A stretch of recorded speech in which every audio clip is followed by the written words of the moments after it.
The call of the ocean has always been hard to ignore. For thousands of years, we've set our sails to the winds to explore and forge relationships across turbulent seas. But every voyage had its threat of danger, that the waters might crash and pull what floated above down below, leaving splintered ships and history lost in the depths.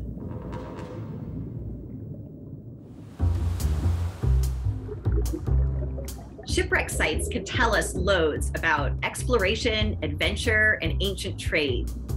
They also tell us about human tragedy. My name is Dr. Lisa Briggs. I'm an underwater archaeologist, archaeological scientist, and a National Geographic explorer. A lot of times people talk about shipwrecks as time capsules. And on the one hand, they really are. Everything you find on a shipwreck is a contemporary assemblage. It was all put on the boat on the same day when it went out to sea. They're a completely self-contained archaeological site. On the other hand, shipwrecks exist in a very dynamic marine environment. An environment that's probably one of the last places you'd want to stash a time capsule for future generations to find. It's wet, unpredictable, and hard to get to, unless you're a fish. But people like Dr. Lisa Briggs make it their mission to document and protect these relics of our nautical past through the field of underwater archaeology. There are a lot of misconceptions about what an underwater archaeologist does. A lot of people think that we're treasure hunters and we're just out to go and find shipwrecks in the Caribbean that are full of doubloons. But really, we're just archaeologists who work underwater. And to do that, the mantra of finders keepers, losers weepers doesn't exactly float. One of the biggest threats to shipwrecks is illegal looting. It's really sad, but with the increase in recreational scuba diving, more and more people are able to access these sites. Sometimes people think it might be a bit harmless. Oh, I'll just steal only one artifact off this wreck. No one's gonna notice. But the bottom line is it really degrades the integrity of the site, and it's illegal. Getting caught can mean hefty fines and even jail time. And it's just really bad for archaeology and archaeologists in general. Even if artifacts do avoid the black market and land in the hands of trained archaeologists, it may be too late. Salt is in a crystal form normally when it's on land, but when it's underwater, it's all dissolved into the seawater.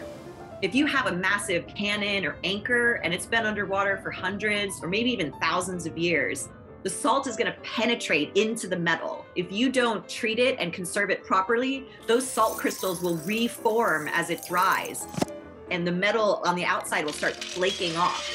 It's a real shame because if we don't have the nice outside structure, it's really difficult to learn things like what foundry were they made in or what ship did they come from.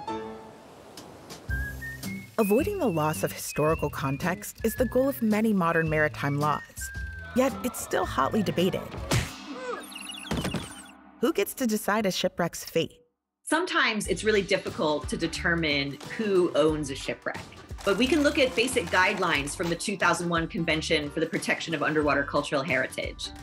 Established by UNESCO, a branch of the United Nations, this treaty seeks to protect shipwrecks 100 years and older in whatever waters they're hidden.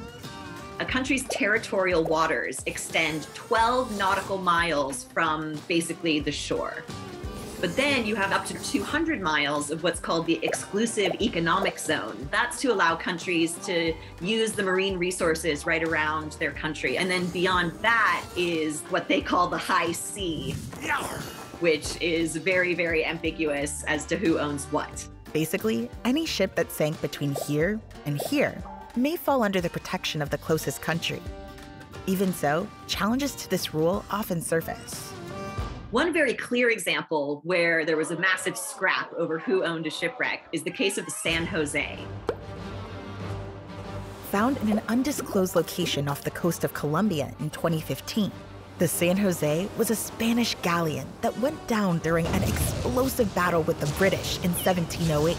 Sinking with it, it's estimated billions and billions of dollars worth of treasure, earning it the nickname the Holy Grail of shipwrecks. I'm not really interested in the treasure. I'm really interested in the artifacts and the hull structure of the boat and what we can learn about it. But other people are much more interested in the gold and silver. The Colombian government wanted to claim that they owned it because it was found in their exclusive economic zone.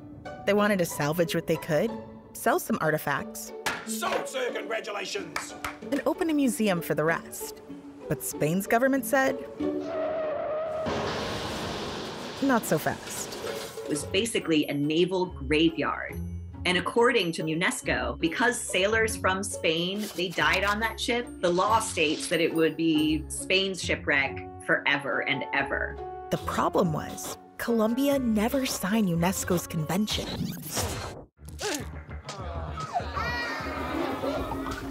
Court battles and arguments raged for years, until 2020, when Colombia agreed to a resolution that would conserve the San Jose galleon for non-commercial purposes. What will happen next remains to be seen, but if it follows recent trends in underwater archaeology, most of its bounty could stay in the sea. In the past, the goal was to fully excavate a shipwreck and bring up every single artifact, no matter how big or how small. Nowadays, we try to preserve things in situ, where the shipwreck actually sank down and landed on the seafloor. We're starting to think that maybe it's better to leave at least some of the shipwreck underwater, because we might develop better technology in the future to study these precious sites without doing the destructive process of physically excavating them up.